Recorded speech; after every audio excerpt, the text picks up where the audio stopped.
happy Wisdom Wednesday. Thank you so much for tuning in and for choosing to spend some of your time with me. I'm Maria Milagros, and this is a little space I like to carve out to share different tips and tools, techniques and nuggets, anecdotes, stories, whatever, in order to help us, me, you, separately and collectively move the needle, even if it's one teeny tiny baby degree at a time.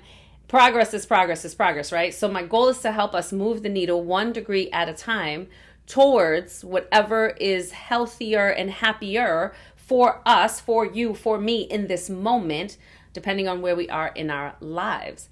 During this month of February, we're talking about love, and especially specifically love here first and foremost, because all things begin and end here. If I am in a bad mood, everything that I receive, all the information around me, all the things that people say, all of my interactions are going to be filtered through that first, which is going to make everything feel funky. And if I'm in a great mood, everything is magical, right?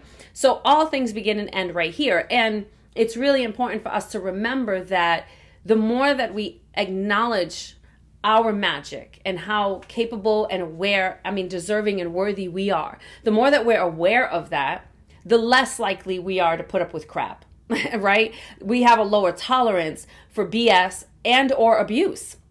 Because I know who I is. I honor myself. I love myself. I take care of me. And if you can't match that energy, then I don't have room, period. And it's not egotistical love. It's not that kind of I love me and I'm up here and everybody else is down here. It's not that. It's the awareness that I came here to have this human experience. I'm a one-of-a-kind being. I'm going to play. I'm going to have some adventures. I deserve to be here. I deserve to take up space. And as such, I'm going to live my life from this place of honoring here first. Again, when we look at those scales, if the less that we have the capacity to honor and love ourselves, the more crap we put up with from other people, because we believe that we need them in order to feel that love. And there is something really beautiful about this collective love and the fact that we didn't come here to be in silos and we're meant to connect. And at the same time, it should be not a necessity, but a bonus, an addition. I love myself. I know who I am. I'm rooted in, I'm connected to my source. I have this amazing love. And so when I go out into the world and share that with other people, I tend to match with people who are similar so that we're not dependent on each other, but we're like a true partnership, right? We're collaborating, we're having a partnership. It's really magical, and we hold each other accountable. We take responsibility for ourselves, releasing other people, taking them off of the hook for needing to be responsible for our joy, our health, our happiness. Oh my God, that's exhausting on either side.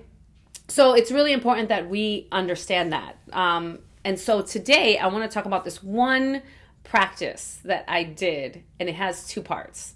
And okay, so I'm just gonna dive right in. During the pandemic, I did a virtual wedding, and as I was preparing for the wedding, I prepared my little notes, and I always asked a couple questions so I can, personalize it as much as possible. And I'm reading through my notes, and I realized, wait a second, we should be saying this to ourselves. Right? Again, we go into these unions and we become dependent on that other person and say, you're supposed to be responsible for my happiness, and he's not making me happy. Honey, he can't make you happy. He can make you a sandwich if you're hungry, right? He can put on some music, or maybe your favorite song to help uplift your spirits, but he can't make you anything, and vice versa. So we have to take responsibility for ourselves first. If they take responsibility for themselves, and then we come together and we honor each other and we try to, elevate each other. So when I'm having a bad day, you're holding space for that, for me being a human, and remembering that it's not about you. Don't take it personal. Your job is not to fix me, and vice versa. You know what I mean? Oh, so it's a different way of showing up in relationships, right? So I'm going to read to you some of the notes, and then I'll tell you what I did. Today marks your commitment to continue building a life of giving and sharing, nurturing and support, allowing each other the freedom to change and grow as individuals while developing your mutual spirit as time goes by. I'm today marks the continuation of me giving myself the opportunity to grow, giving myself support that I need. remembering to ask for support when I can't give it to myself, and giving myself the freedom to evolve, because that's really important, rather than like, oh my God, I can't believe I did that, I'm so different, or yeah, we evolve. This commitment marks a decision to turn towards each other when you face a problem, so that you do it together and from a place of love, remembering that it is you two against the problem, not you against each other. How many times are we against ourselves when a problem pops up? Like, I can't believe I did that, I'm so stupid. Ooh, honey, let's not. Instead, you're human. You made a mistake. Let's fix it. Maybe we need to apologize. Maybe we need to hold ourselves accountable. Maybe we just have something to learn and we're going to course correct, right? But that level of kindness shouldn't just be for other people. It should be for ourselves as well. This commitment marks a choice that you're making to celebrate each other, to hold each other up, and to discover how to best help your partner grow with love. This I love, because to celebrate. When was the last time we paused and celebrate the little things that we did? Well, I do all the time. I give myself high fives and little shimmy dances all the time. Like, I loaded the dishwasher, I'm doing a dance. You know what I'm saying? Most people don't do that, though. We don't carve out the time to celebrate. When was the last time that you held yourself up? Like, you're going to be all right. You got this. You know how I know? Because you've already overcome 100% of your worst days. Take a deep breath. If you need to cry, cry. If you need to feel all your feels, feel them out. And then when you're ready, let me know. Let's get up. Right? Ooh, imagine if we did this for ourselves. Discover how to best help your partner grow with love. No, discover how to best help yourself grow with love. How can I best help myself? Do I need therapy? Do I need coaching? Do I need to read a book? Do I need to join a group? Do I need to, right? How am I going to best help myself? I'm going to play. I'm going to have some trial and error. I'm going to figure out and discover what works best for me. And then I'm going to implement that into my life. It's a commitment. The little things are the big things. Yeah, man. Yeah, man. I want to skip ahead.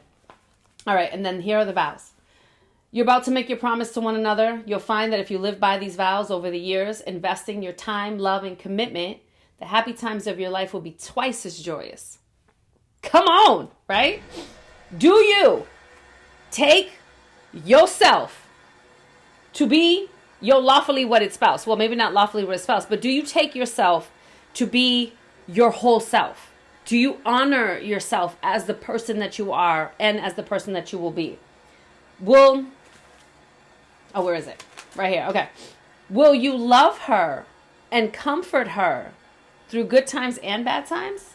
Or will you beat yourself up when it's bad times and only be nice to yourself when it's good times? Will you honor her in sickness and in health? Again, are you taking care of yourself and honoring yourself when you're going through a sickness, whether it's physical, mental, or otherwise? And will you be faithful to her? Like, listen, are you respecting yourself? Are you honoring your core values? Are you honoring your priorities? Are you being faithful to what you say is important to you and making decisions from that place? Ooh, yes. And then it says, we're going to skip ahead to the rings. The ring, an unbroken circle, represents undying love. As often as you look upon these rings, may you be reminded of this moment and the love you have promised to one another. So I did a little ceremony. I'm not even kidding, y'all. I got dressed up. I did my hair and everything. I lit some candles. I put on some lovely music. Actually, the song that I used was Sanctuary by Tony Jones, Toni, Tony Jones. I put that song on. I wrote some vows to myself. And I put a ring on it because I'm not waiting for anyone else to show up to honor and love me the way I deserve to be honored and loved. And I am setting a standard so that way when he comes along, or when she or he or whoever in your life comes along, it is, here's where I live and I'm happy and my life is full and it's magical and there's so much love. And either match that or leave. Both of those is perfect. And I put the ring on. And sometimes I wear my engagement ring because it's a reminder that I made a promise to myself, right? And sometimes I put on my band. That's when I'm feeling serious. Because I'm like, it's time, especially when I'm feeling kind of like, I have a wedding band and I put that on. Sometimes I wear both. I know it's confusing for the outside world. I don't care. It's not, none of this is about the outside world. This is about me and how I'm showing up and honoring and taking care of myself. Am I making a promise to myself? Am I married to myself, to my commitment to love and take care of myself, to my commitment to honor my body, to my commitment to honor my mind and my spirit, and to do what I need to do? I know some people are going to look at this sideways like, you are straight crazy. I don't care. Listen, I didn't do a registry and send it out to a bunch of people like, I'm engaged, engagement party. I should have.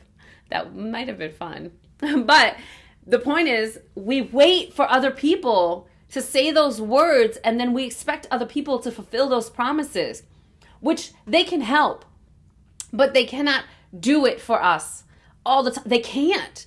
They cannot be the source of our joy and happiness. They can't. That's here and that's here. You and your source, and then your relationship with you first and foremost. Right? That's this relationship with you and your source, and then this relationship with you and you.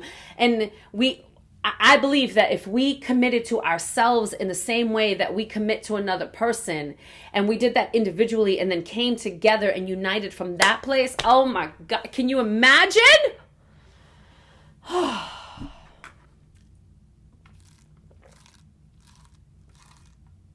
Yeah. So that's what I have. I'm engaged.